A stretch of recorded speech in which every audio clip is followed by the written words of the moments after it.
Good afternoon, everybody, and a very warm welcome to another sofa safari with us. This afternoon, Brandy's tracking for me. Chui's on the camera.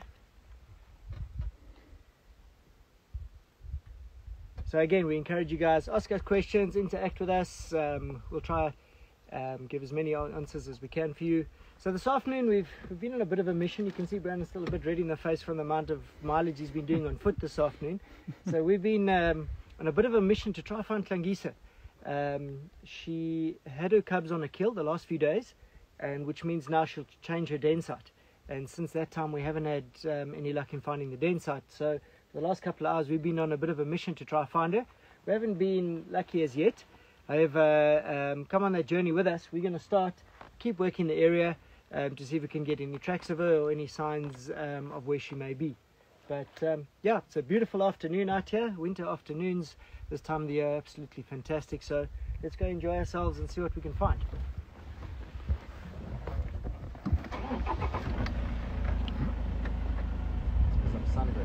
Sunburnt. What's the mileage you've been doing?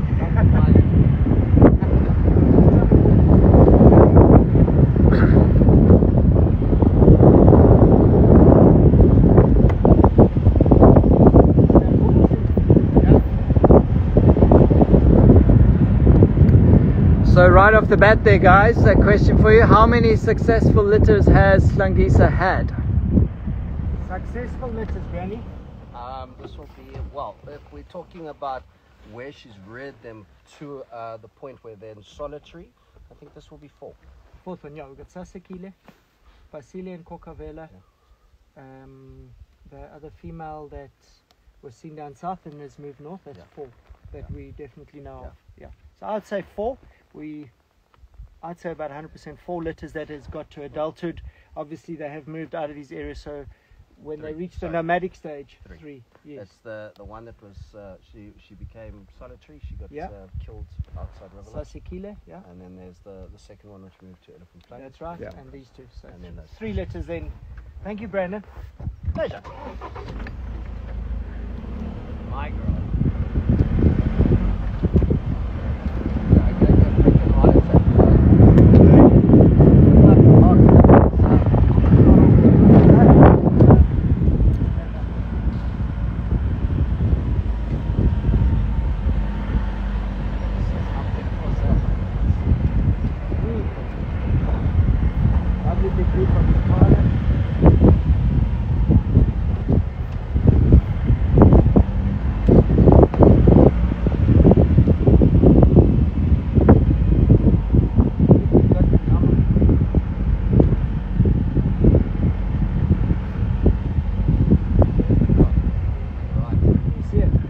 Let's go around with the light there, Brad.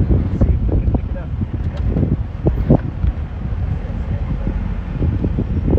And yeah, well.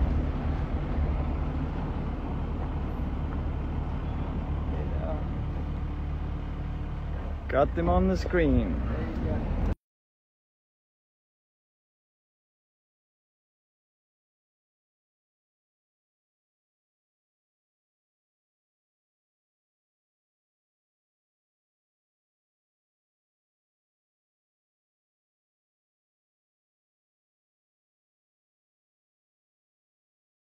You can get it with a camera is a set of horns from what looks like an impala.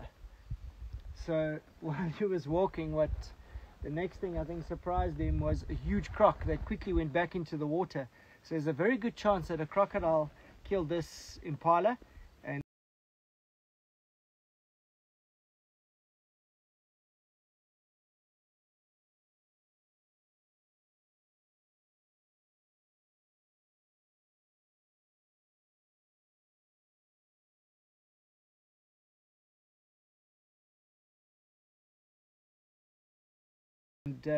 this carcass is under the water.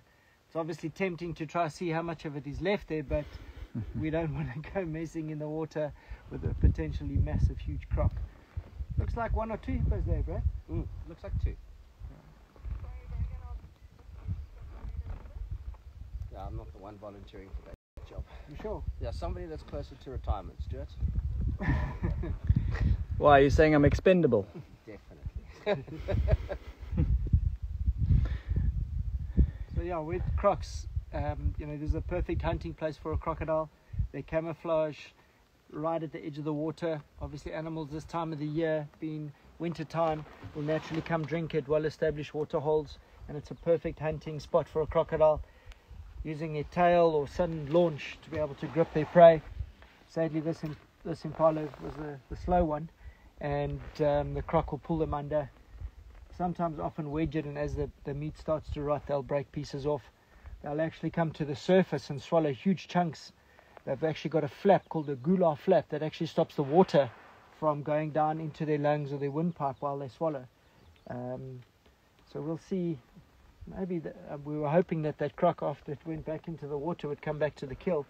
But if that horn suddenly goes under, we know why. It's actually interesting that you say that, Trev, the gular flap. You know, the theory is if you're grabbed by a crocodile, what you should do is put the rest of your arm, if you can, slip it down its throat and push down on the flap. So you get your arm right in there and you push down on the flap, and that will obviously allow water to go in, and it will the crocodile will then choke, hopefully spitting you out. And then if you can, get out as quickly as possible. So there's your survival talk on if a crocodile.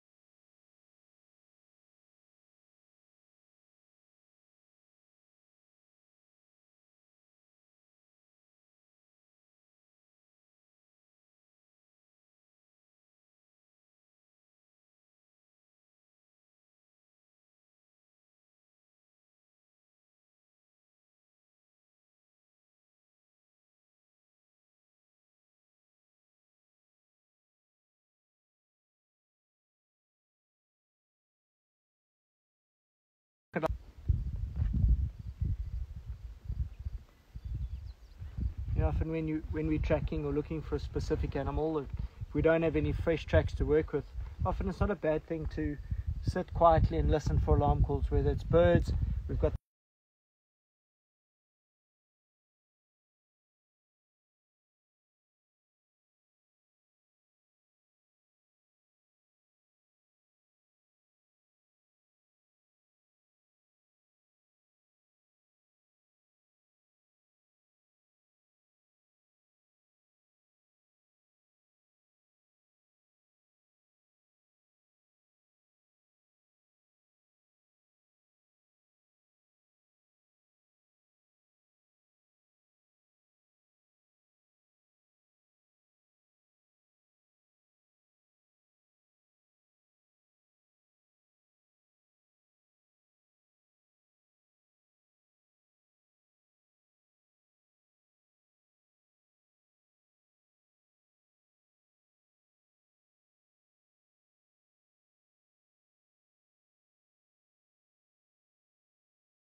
this.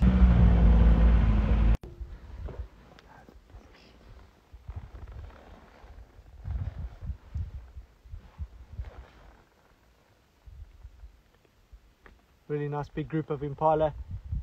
That male is still there. That other male clearly wasn't so lucky. But also great to see, you know, we're sort of starting to get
midwinter, and there's still lots of grazing available. All the animals still looking in really good condition. See that one male, that sound that you heard there, showing his presence as the dominant male. For now, we're through the rutting season, and the next step, the next change with the impala is after the rains in the summer, when they start to give birth. But again, late afternoon, they prefer open clearings, more eyes and ears, and opportunities to see predators. They're not going to go sit and be close to the thickets.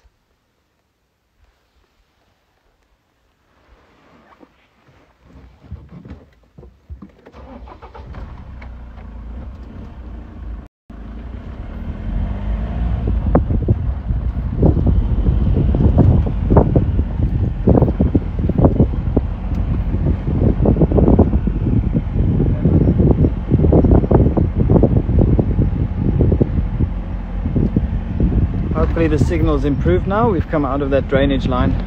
Afternoon, Dave. Those drainage lines always pose us a bit of a problem.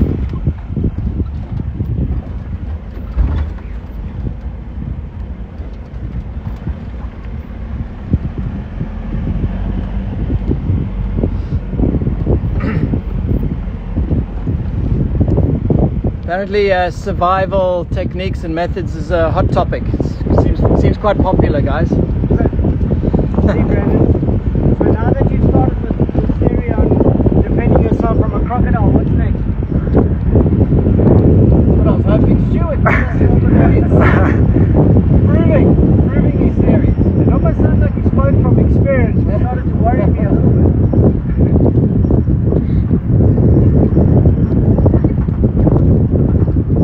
I think the biggest, in my opinion, which you agree as what we do in our training, the biggest way to survive is to be respectful and not be silly, take chances. Right. As we're here to observe, we're not here to Exercise common sense and don't get yourself into sticky situations. Try and avoid them in the first place.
Randy's been studying the road ahead of us as we head down here intently. Let's see if maybe we've got something here.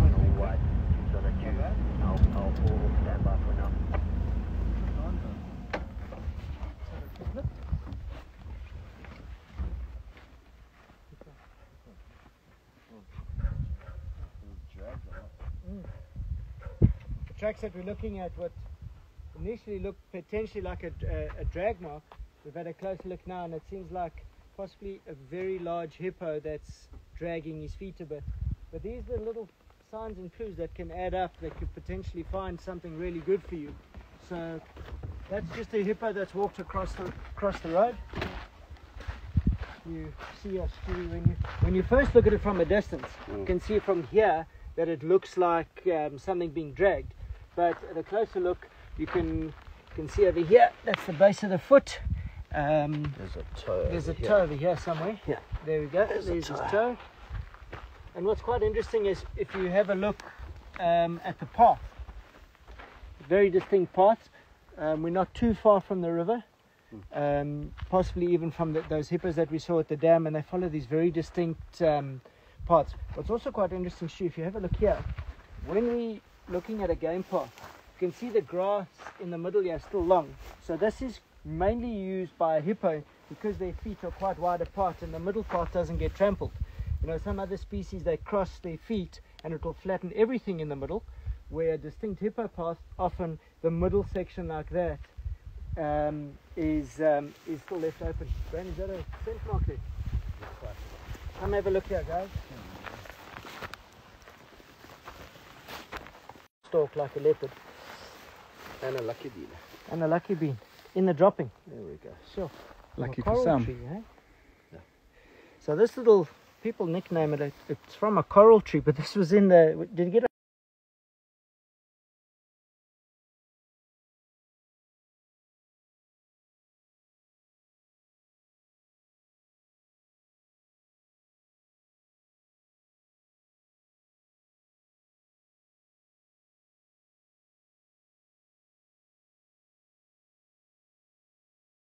I'm going to zoom for the guess, but it seems like our hippo path is going to lead us straight where we want to be going.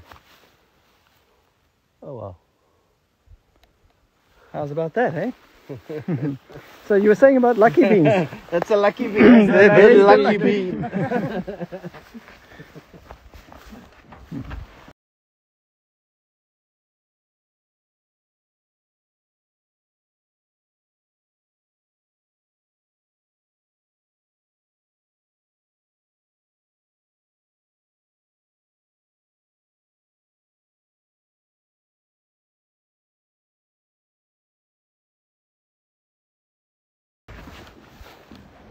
I don't know, man.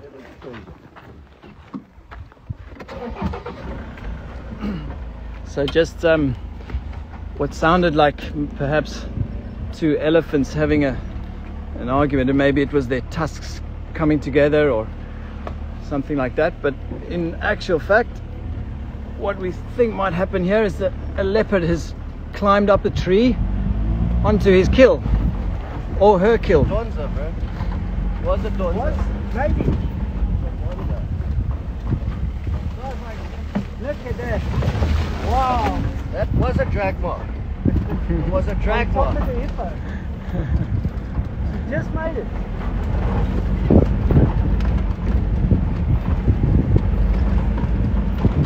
Wow. Look at that. Oh, I see it.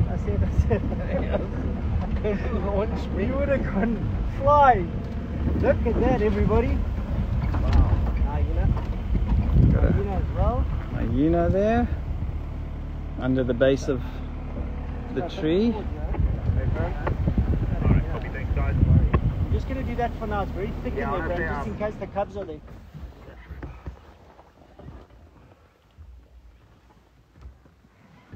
Just goes to show, you know, a ranger's ears prick up at any slight sound that seems out of the ordinary, and claw marks going up a leadwood tree give off a very distinctive sound, so that's pretty Patience awesome. and persistence. How cool is that? Tracking. It was a drag mark. Yeah. Well, it's true. It just showed that what you picked up on it was hippo tracks with a drag mark. It's a very young impala, so it wasn't much of the weight on the ground to actually identify the drag, and then all of a sudden, this. So, Brilliant. is it Klangisa? I think it is, eh? Heavy in the belly. He's good at, yeah. Does look like Klangisa, but now with these hyenas around, are the cubs here? So that's something that we've got to try work out. And obviously, with us not getting too close, we obviously want to make sure that those cubs are safe. With those hyenas on the ground, it doesn't help.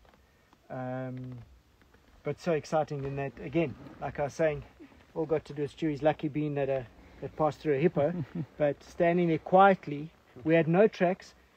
Besides that bit of a drag mark that, it was so faint, but brilliantly done by Brandon. And then just to hear that sound of the leopard's claws pulling its weight up into a tree is amazing. So let's scan around and perhaps see maybe the cubs have taken refuge in another tree. I think so, because that's hyena's all at the base there. I don't think the cubs are. I don't think it's the cubs making a noise there. No, that's the hyena that's at the Yeah. base. Hyena. The chances of a cub actually being anywhere close to where that hyena is at the base of the tree, I don't think. It'll be in another tree somewhere. Possibly, if she's even fetched it. Yeah, if she's. Because it's a young impala as well, so she might have had a bit of a feed. Or what could also happen sometimes is if a hyena steals it, she might hang around close by, and if she sees a gap to steal it back, she may. And you can often tell sometimes of how the carcass has been literally torn to pieces. What do you think, Brand? I think maybe she stole it back, just judging on what's left of that. Yeah.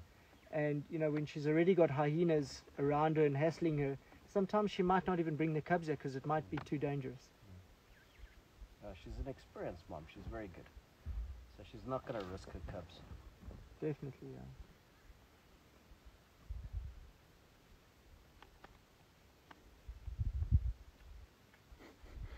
Leaving that piece dangling tantalizingly for those hyenas at the bottom. Stu, how's the view on the camera? Is it fine? Yeah, we are 100%, I think.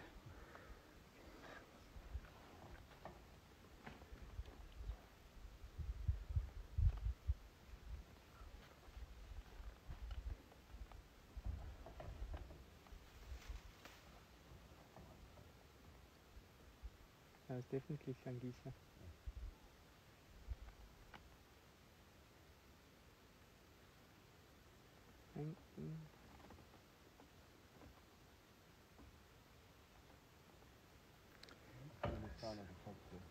A lot of big mature trees here for them to be hiding out if she's brought them down this far.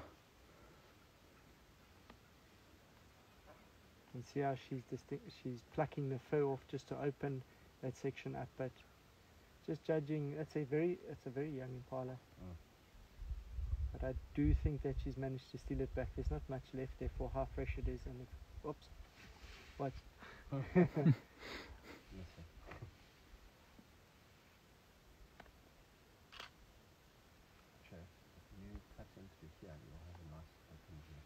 Okay. All right. Okay. I'm going to try get through here. Okay, Stu, you let me know when you push through that quarry. You can either go straight or you can go.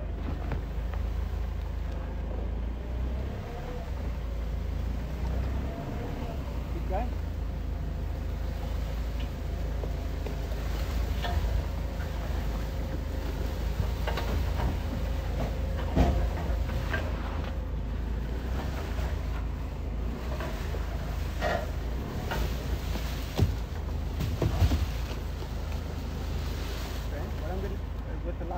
There and back a little bit.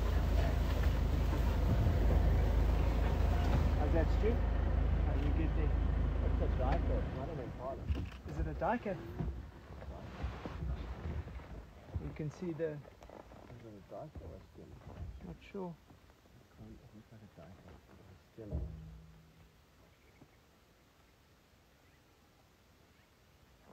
Is it a pair of binoculars?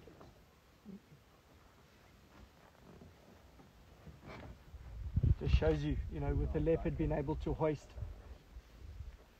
savoured itself a meal for the next couple of days. If that was on the ground and without the ability to climb, she would have lost that straight away. She'll only possibly risk her life to protect her cubs. But just by the way she's behaving, I don't think those cubs are here. I think she's left them in hiding. Wow. Look at that. Now she's got to reposition. Oops. The stomach contents might fall there. I think it looks, just judging by the pale legs, Bran, it might be a steenbok. I can't see the head so nicely, but it's a female something. A One of the female? smaller antelopes. Yeah. Very delicate hoofs. So, question for you guys is, what's Slangi's age, and is she the oldest of the female leopards in this area? Are there others that are similar to her in age? She is possibly, in my opinion, the most experienced and possibly the oldest territorial female in this particular area. To give her, I think she's close on 10 now, 10 or 11 years old, and she's been an incredibly successful female.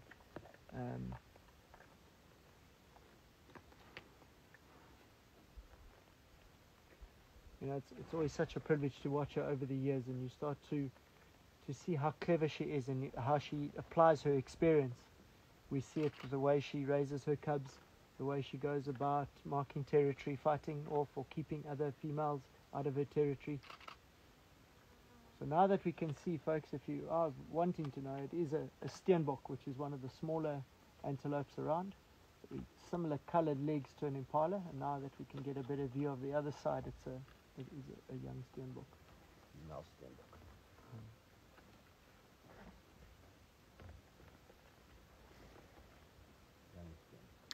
Yeah, there are hyenas in the vicinity down at the base of the tree moving around. They've already benefited from a few scraps that have fallen. You can hear them squabbling every now and then, so there are hyenas around. Starting to look at it, Kandisa, off my laptop down north of Batia Road, to the east of the road, Vezuluhlahla with Shipene Bomber.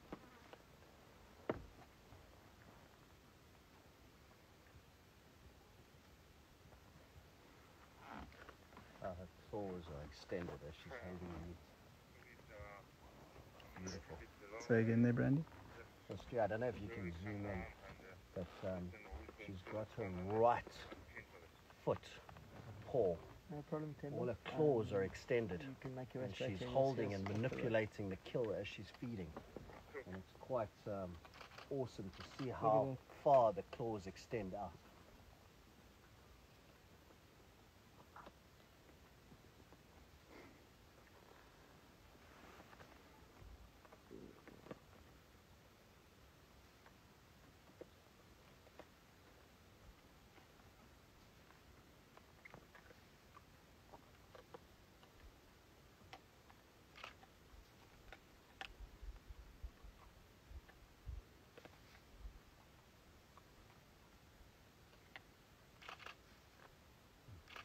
Incredible.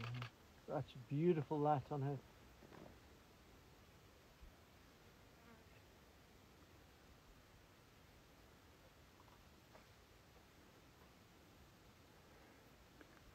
Gents, are her cubs eating meat yet? Yes, they are. So they pass generally 8 to 10 weeks. She will introduce them to meat. 3-4 days ago, she actually brought them out of the original den where we first found them to an impala kill, where they were feeding well off the meat and very full. And then she's moved them. There's a big drainage system here further north where we've been searching all afternoon. Is where she last left them.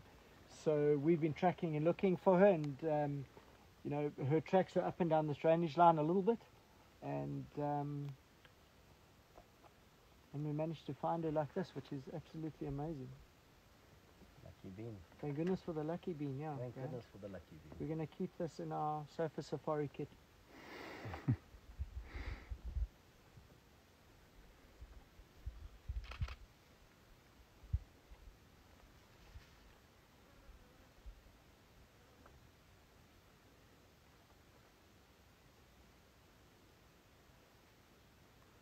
Thank goodness too, we were there at the right time, in the right place to hear her climb up the tree. Yeah, I mean, from the road, I don't think you would see this too easily. And like you say, you hear that distinct sound,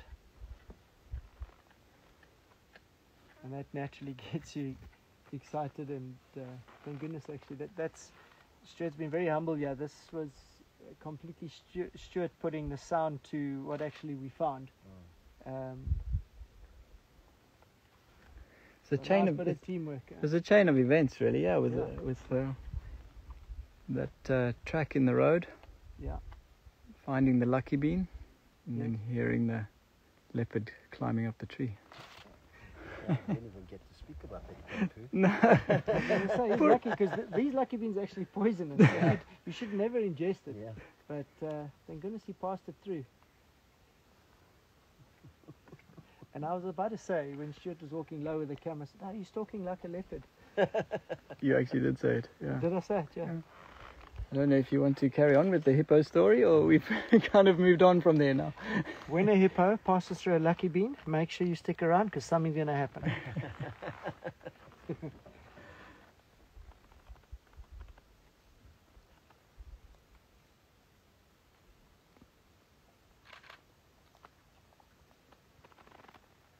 don't know. I don't think she would have thought the cubs there. It's not much of a meal. I don't think so, but I think, often, also, even though that the cubs are eating meat, they're still suckling as well. They'll suckle for around 6 months, and then she'll wean them off milk completely. But she's also got to maintain condition and obviously feed well to keep producing milk, because as the two cubs are growing, they're obviously quite demanding on milk and on meat. So she's also got to make sure she stays in very good condition. So a small kill like this she possibly will finish this off by tonight.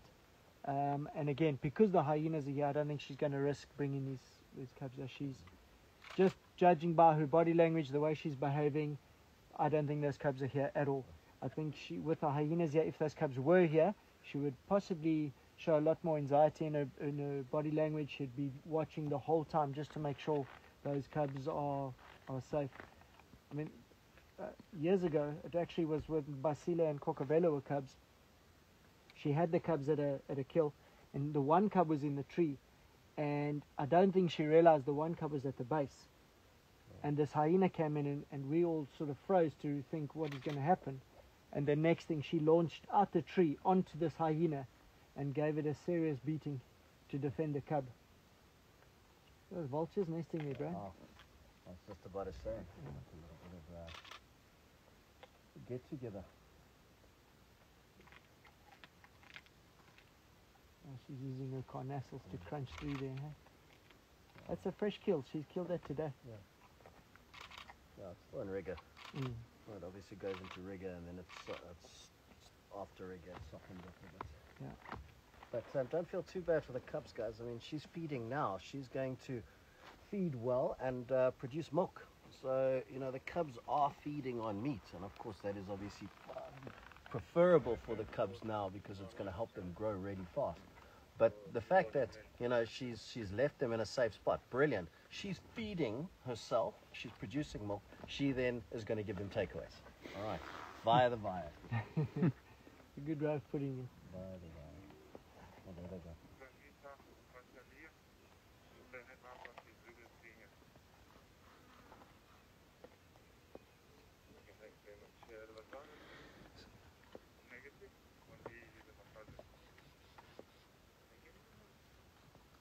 So we have a very healthy population of leopard in this particular area, but gents, in general terms, as a species, leopard, are they at risk of extinction?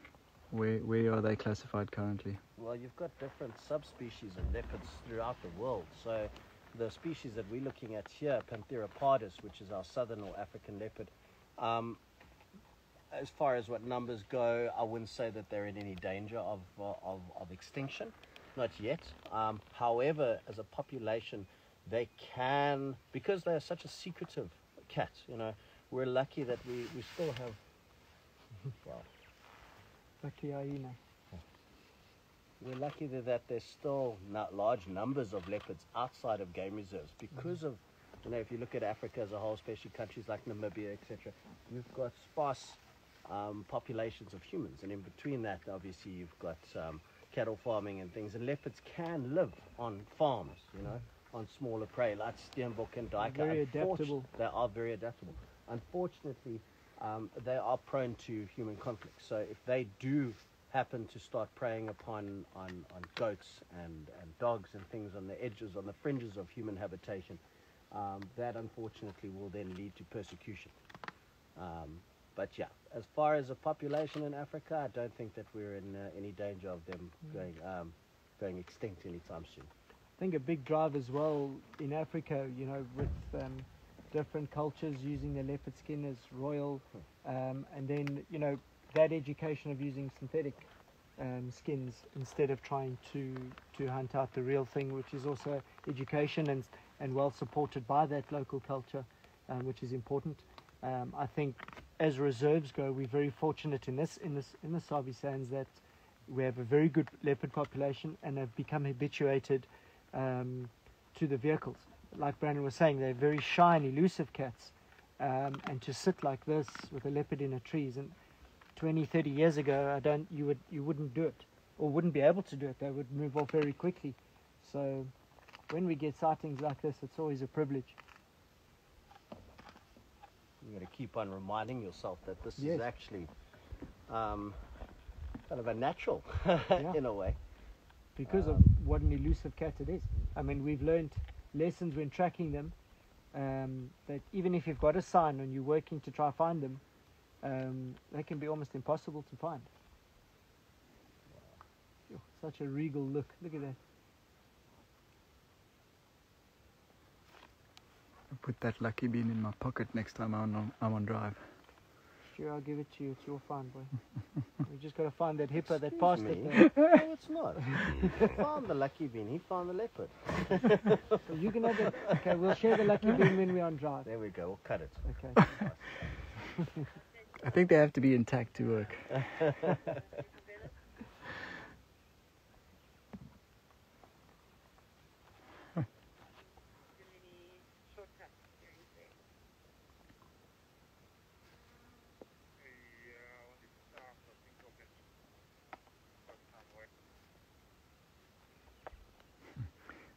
Those ears are quite distinctive on the Steenbok Yes, very large ears. for the size of the head. Didn't help much. In this case, No. she was too clever.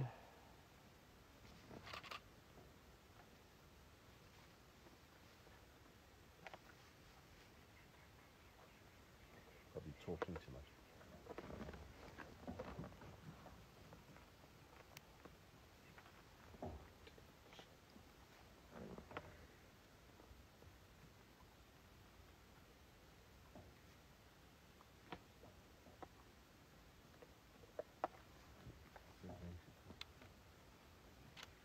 When that falls, this whole bush is going to erupt, Joe. The hyenas Yes, in there. yes, There's at I least know. 2 or 3 in there. Yeah.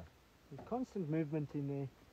But we'll see if that stomach contents does fall. We're going to... Well, I've seen definitely two. Definitely two. There's, I think the flies are bothering this one. That's why there's so much movement in here. I think that's the definition of hanging by a thread right there.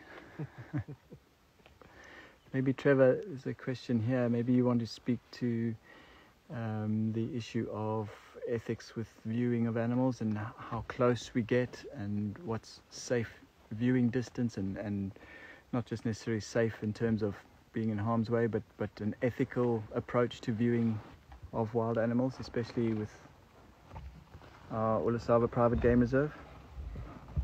I think it's a very, very good question, and it's something that all guides in areas and within our team we pride ourselves on. I think what the theory that I've always been taught and what we all believe in and practice is that if your presence is influencing an animal's behavior unnaturally, you shouldn't be there.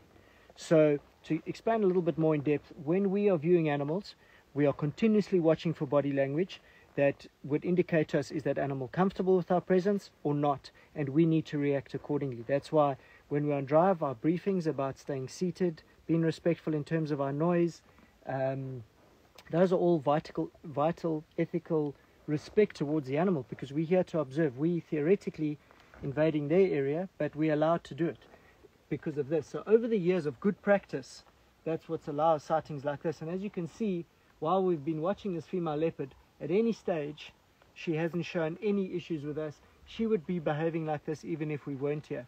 and that's to a point an achievement over years.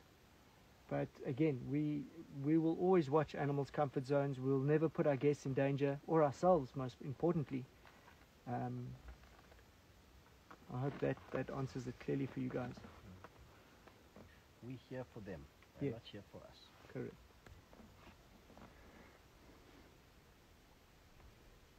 I really want that to fall now. I really do. I want to see these hyenas scatter Oh. and realize it's That's proper. stomach content.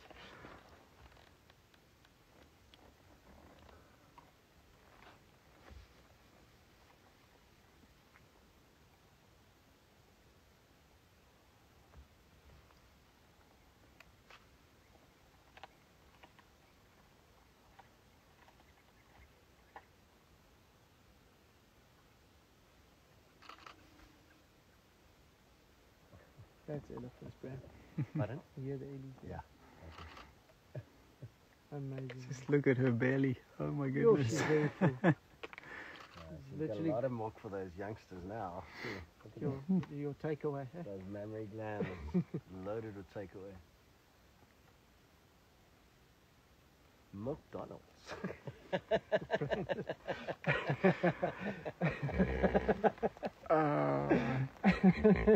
Brandy, do you want to repeat that again? McDonald's. Loving it. There's always one.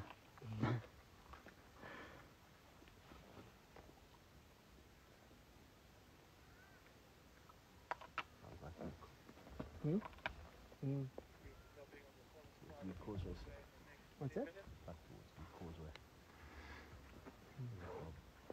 Some really interesting questions and a bit of a follow-on, I suppose, from the previous discussion. Have you ever interfered to save an animal? I think it's again a good question, and so we have very strict SOPs in terms of trying to look at situations and learn from the past. So in terms of two animals fighting, we make sure that we give them enough space so we do not influence the situation. And if two animals are having a natural fight, we are here to observe, so we let that be. And it might sound, at the end of the day, we're here to observe, and we want to view animals as natural. We don't want to put cartoon connotations to them and that they are wild animals, and we want to view them as wild animals. So us invading or getting in the way is only going to cause trouble. However, I think it is, from a conservation point of view, if an animal gets injured in terms of a fence or a man-made object that we don't, a snare, a fence, obviously with protecting the rhinos now, in my opinion, from a conservation point of view, that's where it is our duty to do something about it. So that's the balance you've got to find. So two male lions having a fight and one dies, that's what it is. An elephant with a snare on its leg, that you must do something about. Rhinos, obviously, we have full anti-poaching teams that are dedicated 24/7 to protect them. That's a man issue, and that's where we should get involved from a conservation point of view. I suppose also in some instances certain diseases carried by domestic animals that very might much so. come into the reserve. Yeah, rabies is a perfect example. Yeah, It's canine a- distemper Yeah. in wild dogs can wipe out a population in a matter of days, if not hours, and so that's where we step in as well. 100%. That's where conservation is a very, very important role in what we do. That's going to go any second, so we're going to focus on that for a while. The scramble of hyenas.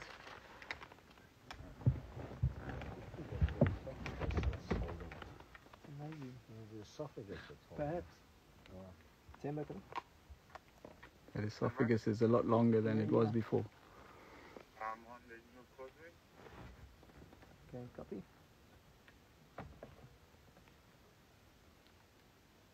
You're on the causeway. He's on the causeway. I'm coming up the cut line. Just check whether there's more. Yung kari na farm. Huh? Kari na farm. Over. Yung kanyati ko ito. Okay.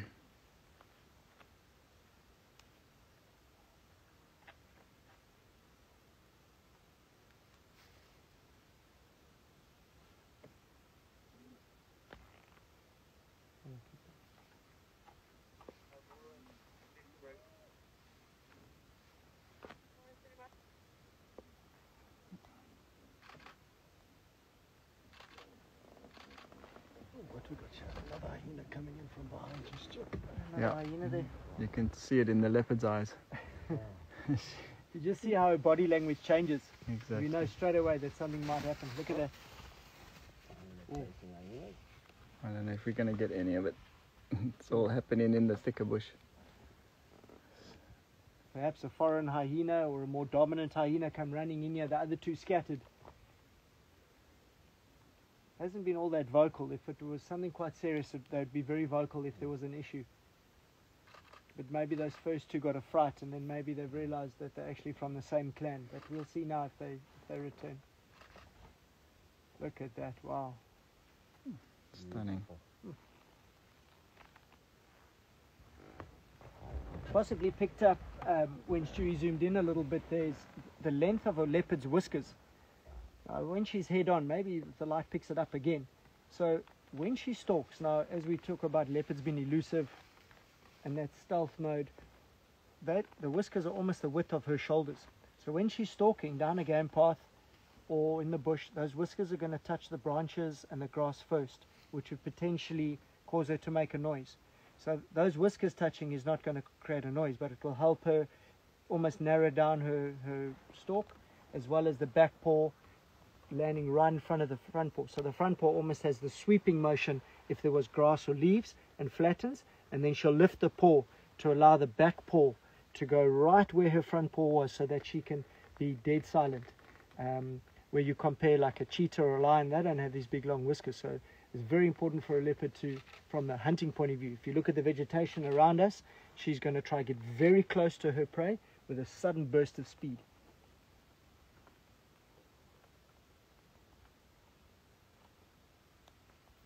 Just for those of you new to the channel, this is the Ulusaba Private Game Reserve in the Sabi Sands Game Reserve, northeastern area of South Africa.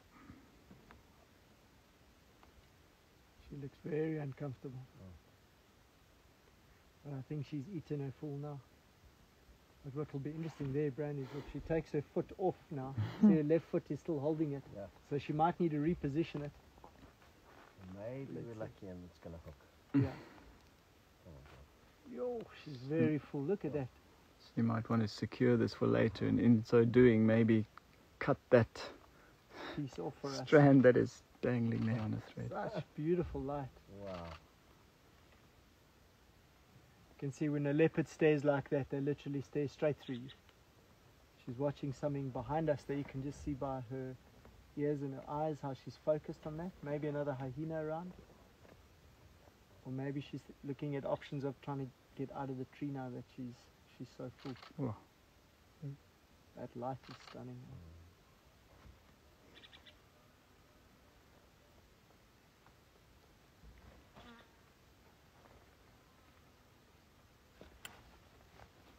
Harry.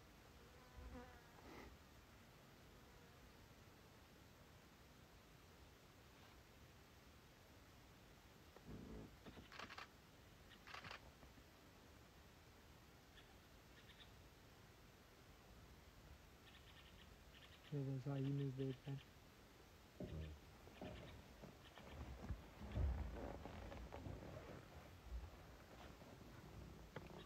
I don't know if they realized it was another hyena. I think they thought it was another predator. Perhaps, yeah, maybe the way, I mean, that hyena came at quite a speed, so maybe that's why they scattered so quickly, potentially thinking it was another predator, maybe a lion or something.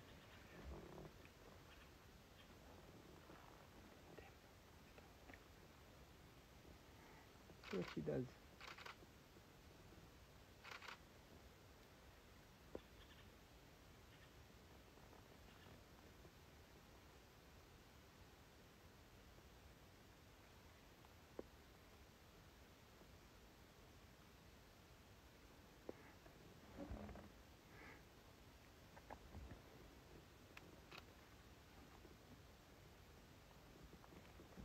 Yeah, it's looking like she's Same look at it. going to be doing something soon, one way or the other.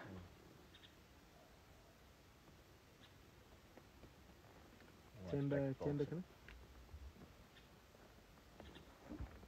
of. Nearly, huh?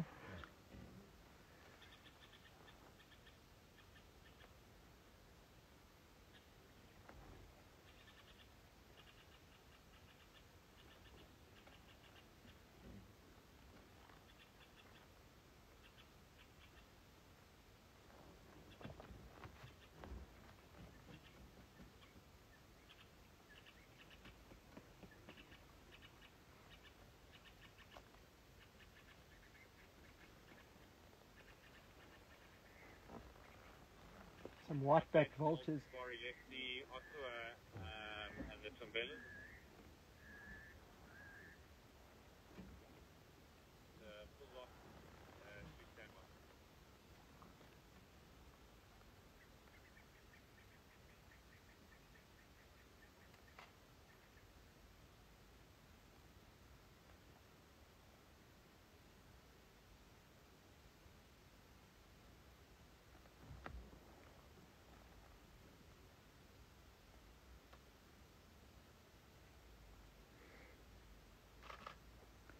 That was a white-backed vulture that flew past us. There's a couple in the tree around the corner. They've been there the whole time. They're nesting in a big jackalberry tree about 100 meters from where she is, and they're coming back into the area to roost for the evening. I don't think they've seen us kill. I think she's trying to work out what she's going to do over this thing. She's summing it up. If I drop this over there, all chaos will ensue.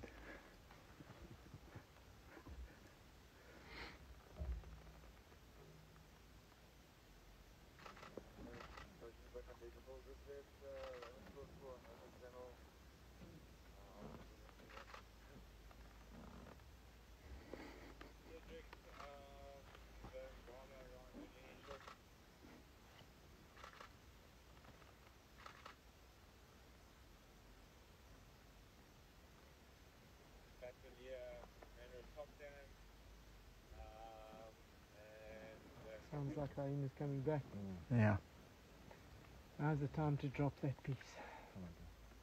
Maybe a bit of a lie down. Yeah. Showing she is so full. Doesn't know how to get comfortable. Yeah.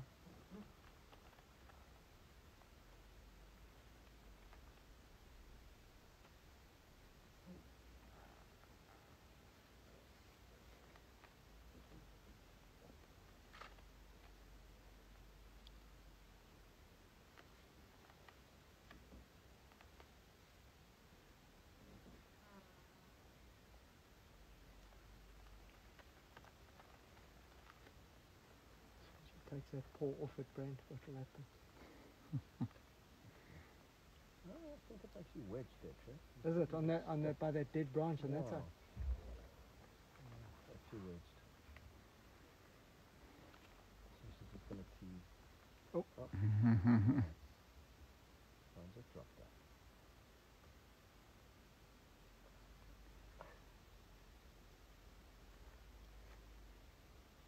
Beautiful. Look at that. Wow.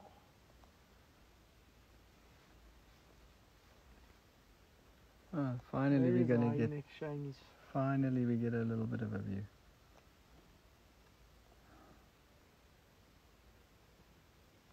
A spotted hyena.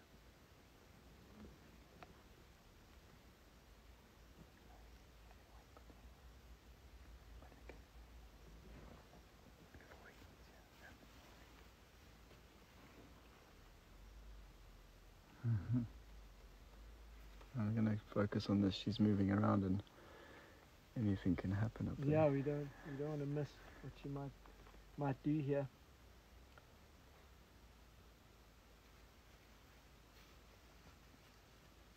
You see the pole. I don't know what I want to do. Sorry, Timber, go again. Okay, copy. Head north and Mano top down. And look to the east. You'll see if she's Pezulu Shafa.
So folks, sadly the time is moving, and naturally, as you know, out in the western sector we share our sightings with the other guys, so we're going to give somebody else a chance, and at the same time we're going to say goodbye. We really hope you enjoyed that time with us.